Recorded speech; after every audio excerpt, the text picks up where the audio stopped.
Il y a 4 mois, 2 mois, qui aurait pensé ça. Deux enregistreurs en 2 jours. Après une semaine de recherche, les enquêteurs voient 2 ans de travail et de galère se transformer en succès total.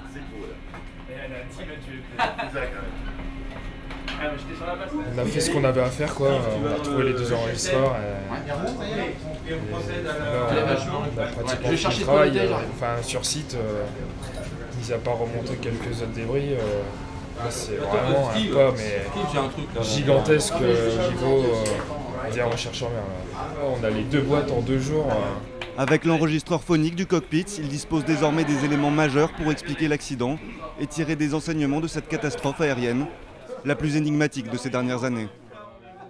C'est quand même quelque chose qui a mis le monde aéronautique devant ses responsabilités. Perdre un avion sans pouvoir le localiser, sans pouvoir le retrouver, était quand même quelque chose qui a interpellé toute la communauté et tout le monde en général. Donc retrouver ça, c'est quand même très fort. Et voilà, on est particulièrement content de pouvoir aujourd'hui enfin faire notre métier, qui est celui de faire des enquêtes techniques, de comprendre ce qui s'est passé, comment ça s'est passé, pourquoi ça s'est passé, afin d'en tirer des enseignements de sécurité pour le futur. C'est quelque chose qui montre qu'il faut vraiment beaucoup insister, il faut persévérer et jamais rien lâcher.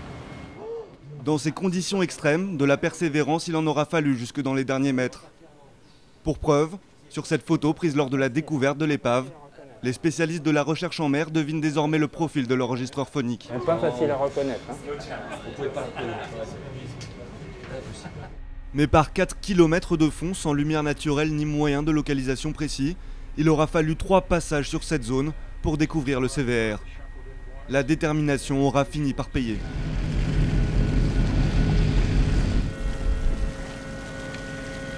Après 3 heures de remontée, les procédures s'enchaînent dans un silence total.